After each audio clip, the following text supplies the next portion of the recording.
Hi, I'm Sunee Le Roux, and this is See Me from A Flight of Reverie, my flash fiction collection. Wind buffeted his body as the car whipped past. Swearing, John shook his fist at the driver. Another car barely missed him, and John scurried out of the road and onto the sidewalk, gulping for breath beneath the green traffic light. His heart raced as he looked around. What was he doing here? He thrust a hand into the pocket of his threadbare trousers and pulled it out, empty. His stomach rumbled, loud enough to be heard over the roar of passing cars. How long had he been here? The light turned red. John's limbs carried him to a spot between the two lanes as cars came to a stop. He lifted a hand, waving for attention. No one reacted. No one even looked at him.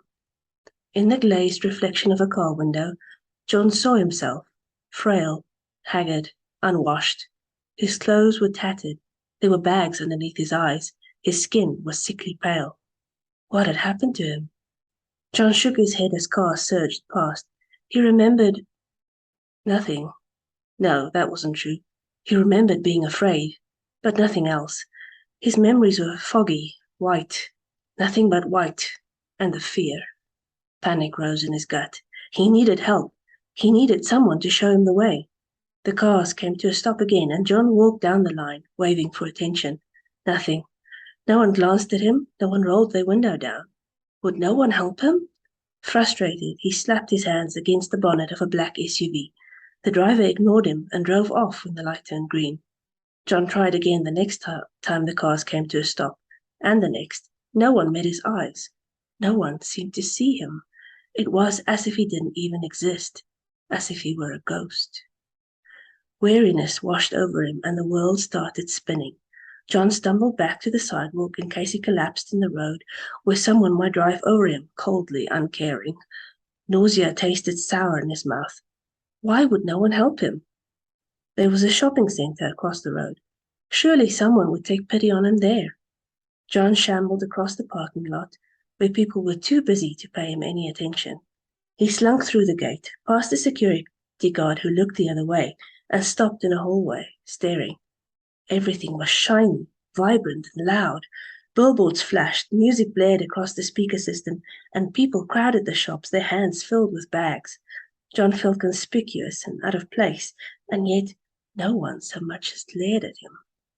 "Excuse me," he said, approaching a woman carrying her groceries in one hand and a small child in the other. She only turned her head and hurried past. "Can you help me?" he asked another lady, laden with brand-name shopping bags. No response.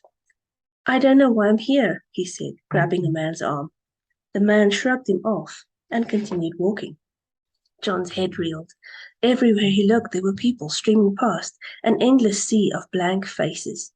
No one looked at him. No one cared. John's hands clenched into fists. His arms shook. Heat rushed through his whole body. It felt like he was going to explode. "Look at me!" he roared.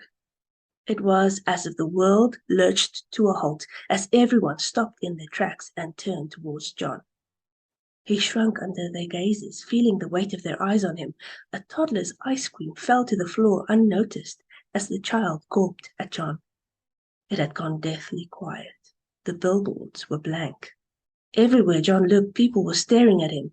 In a display window, LCD TVs were showing John's face, zoomed in as if all the world's satellites were pointed directly at him in that moment. John swallowed, loud in the sudden silence. "I just want to be seen," he muttered, unclenching his fists. "I see you," someone said. "I see you. I see you." Goosebumps broke out across his arms, and John's head whipped left and right as a chorus of voices filled the air. Crawler text ran at the bottom of each TV screen, and all the billboards flashed the same message. "I see you. I see you, John." Suddenly everything was normal again. The televisions flickered back to the original programming, and the people surged into motion. The toddler wailed. Conversations continued. John blinked at the woman standing in front of him. She was white. Her skin was as pale as his, like skimmed milk. Her dreadlocks hung like icicles. Her snowy suit was spotless. Even her eyes held no color. A shudder ran through John's body. The woman's hand shot up, and her long nails dug painfully into his arm. John recoiled as a smile split her bloodless lips, revealing sharp white teeth. "I thought I'd lost you." A soundless scream ripped from his mouth as memories rushed in, the pain, endless and unyielding, a white miasma of fear.